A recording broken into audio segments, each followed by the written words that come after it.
So నన్ను first ఎవరు కూడా క్వశ్చన్ చేయడానికి వీలు లేదు. అంటే నా దగ్గరకు వచ్చేవాడు, వేణుస్వామి నీ జాతకం బాగుంటే నువ్వు జాతకాలు ఎందుకు చెప్పుకుంటావు? సో ఇప్పుడు నేను ఒక హీరోయిన్ని తయారు చేయాలి అంటే ఎలా తయారు చేయాలో నాకు తెలుసు.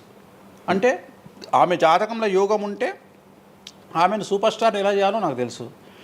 ఒక హీరోని సూపర్ స్టార్ని ఎలా చేయాలో నాకు తెలుసు. సో ఎలా చేస్తారు మీరు?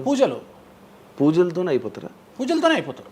అంటే వాళ్ళకి టాలెంట్ అవసరం లేదు? వాళ్ళకి టాలెంట్ జాతకం ఉంటేనే అంటున్నా కదా, యోగం ఉంటేనే అవుతారు కదా. జాతకంలో ఉంటుందని ఉంటుంది, ఒకవేళ ఉన్నదని మనకు కనిపించింది. అవును, వాళ్ళకి ఒకవేళ టాలెంట్ లేకపోతే అసలు టాలెంట్ అనేది ఇండస్ట్రీలో ఎవరికీ ఉండదు.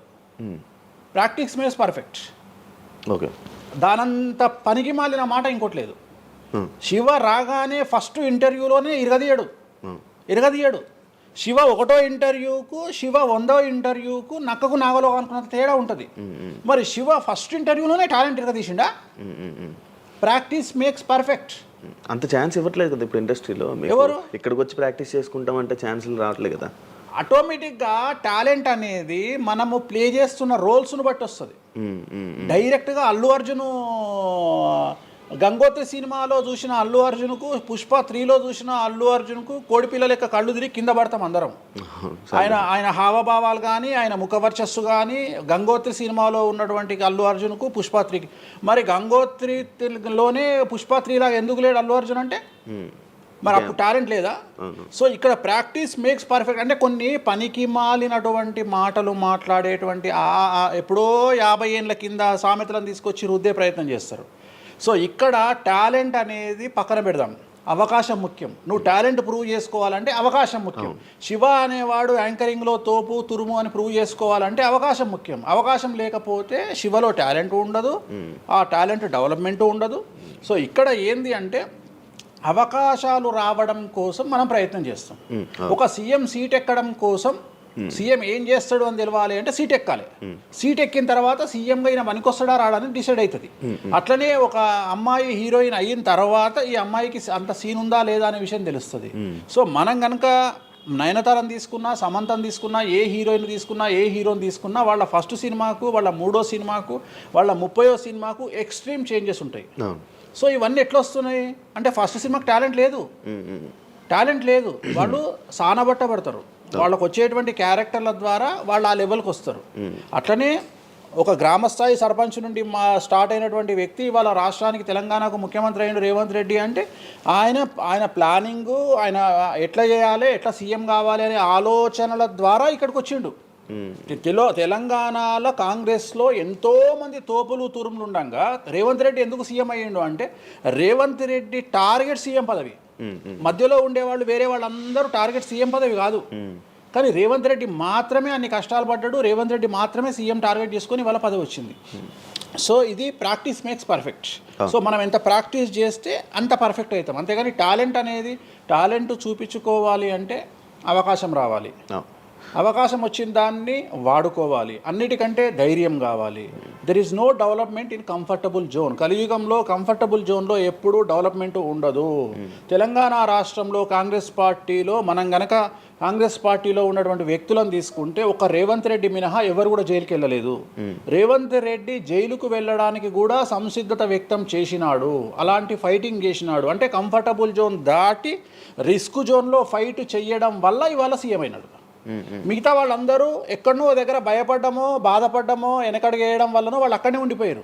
ఈయన మాత్రమే జైలుకు వెళ్ళి మరీ ఫైట్ చేసి వాళ్ళ సీఎం అయ్యాడు. అంటే ఎవరైతే కష్టపడతారో వాళ్ళకు ఫలితం దక్కుతుంది, ఎవరైతే కంఫర్టబుల్ జోన్లో ఉంటారో వాళ్ళు కంఫర్ట్ లెవెల్ అట్లనే ఉంటుంది.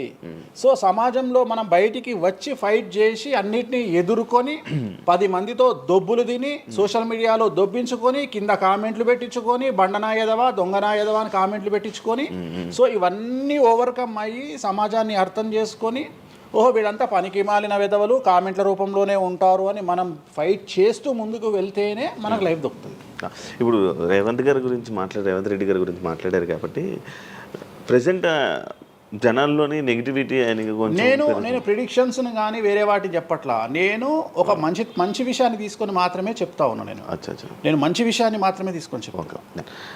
వేణుస్వామి గారు ఎప్పుడు అంటే లైక్ ఇందాక మాట్లాడుతున్నట్టు హీరోయిన్లు మనం టాలెంట్ ఉన్న వాళ్ళు చేస్తాం, ఎక్కువ వేణుస్వామి దగ్గర చేసుకున్న యాక్టర్స్ అమ్మాయిలే ఎందుకు వచ్చి చేయించుకుంటుంటారు పూజలు వేణుస్వామి గారి దగ్గర?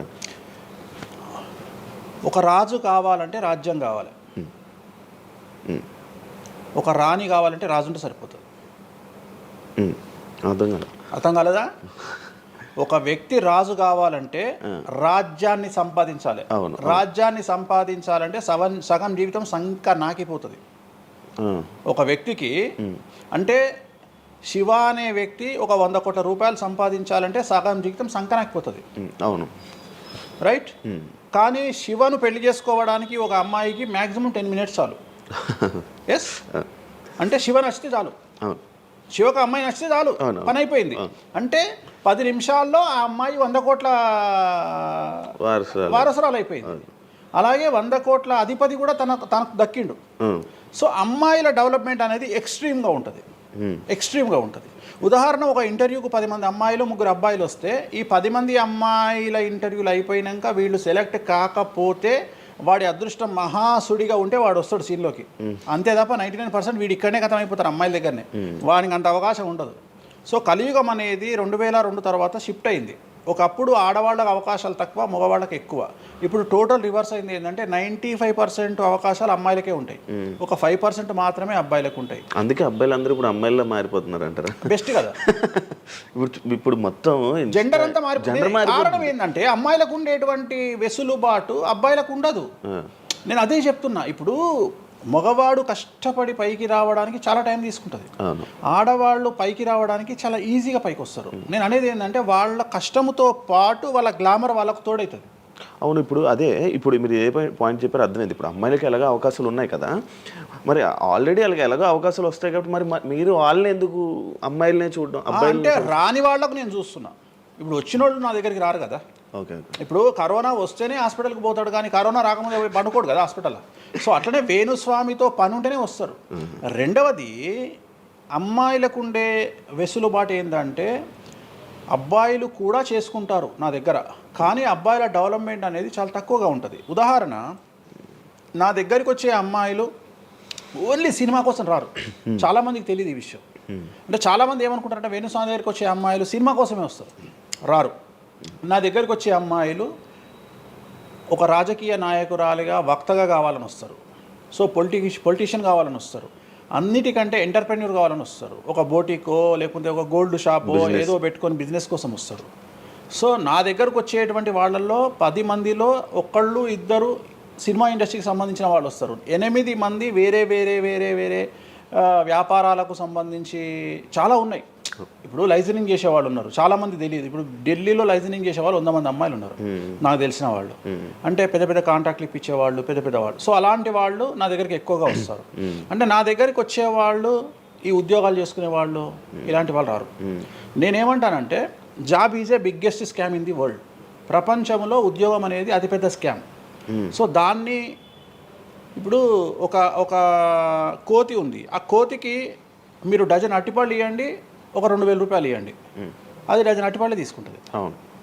కానీ ఈ 2000 రూపాయలతోటి నేను ఒక 10 గెలలు కొనుక్కుంటాననే నాలెడ్జ్ దానికి లేదు. అంటే ఒక రకంగా జాబ్ అనేది ఇచ్చి ఆ వ్యక్తిని మనం మోసం చేయడం. సో జాబ్కి అలవాటు అయిపోయిన వాడు కంఫర్టబుల్ జోన్లోకి వెళ్ళిపోతాడు. సో నేనేం చెప్తా అంటే ఆ జాబు నుండి మనమే 100 జాబులు ఇచ్చే స్థాయికి ఎదగాలి అనే కసి ఉండి అక్కడికి వెళ్ళాలి. ఆ కసి ఉంటేనే పని లేదు. కలియుగంలో కష్టపడి అనే మాట మాట్లాడితే దానంత దరిద్రం ఇంకోటి లేదు. ప్రపంచంలో అతి పెద్దగా ఎక్కువగా కష్టపడేది గాడిది. అది ఈ పాటికి ఎక్కడో ఉండాలి, అది లేదు. రైట్. సో మనం కష్టపడడం కాదు, బ్రెయిన్తో పని చేయాలి. కష్టంతో పాటు బుర్ర ఉండాలి. కష్టం అనేది పనిచేయదు. నేనేమంటున్నానంటే ఈ ప్రపంచంలో బాగా కష్టపడేటువంటి మనిషి డ్రైనేజీలోకి దిగి పనిచేసేటువంటి సేవకుడు. సో ఆయన పడే కష్టానికి పర్ డే 10 లక్షలు ఇచ్చినా తక్కువనే, కానీ మనం ఆయనకి అట్లా ఇవ్వట్లా. అంటే ఇక్కడ బ్రెయిన్తో పనిచేసే వాడికే డబ్బు మిగులుతుంది. నేను మాట్లాడేది బ్రెయిన్తో. కానీ అమ్మాయిలకు బ్రెయిన్ కంటే కూడా వాళ్ళ అందముతో పనిచేస్తే డబ్బులు దొరుకుతాయి. ఇప్పుడు ఇప్పుడు మనం ఉన్నాం, నువ్వో నేను ఒక ఇన్స్టాగ్రామ్లో పోస్ట్ పెడితే ఎవరు చూడు. అదే ఒక అమ్మాయి పెడితే 2 మిలియన్లు వెళ్ళిపోతుంది. ఇప్పుడు అదే కదా జరిగేది. ఇప్పుడు బెట్టింగ్ యాప్స్లోకి వీళ్ళు ఎందుకు వచ్చారంటే వాళ్ళను ట్రాప్ చేసేవాడు కూడా ఈ అమ్మాయిలకు 2 మిలియన్ల ఫాలోవర్స్ ఉన్నారు, కనీసం మిలియన్కు రీచ్ అవుతుంది వీళ్ళ వీడియో అనే ఉద్దేశంతో పెట్టిస్తున్నాడు. సో పెట్టడం ఎందుకు ఏంటి అనవసరం పక్కన పెడితే, వాళ్ళకుండే క్రేజ్, అమ్మాయిలకు క్రేజ్ అలాంటిది. నేను అదే చెప్తున్నా, ఆ క్రేజ్ అమ్మాయిలకు చాలా ఈజీగా వస్తుంది. ఎందుకంటే గ్లామర్గా ఉండే అమ్మాయిలు చాలా ఈజీగా జనాల్లోకి వెళ్ళిపోతారు. సో చాలా వాళ్ళకు ఉండే అవకాశాలు చాలా ఎక్కువ.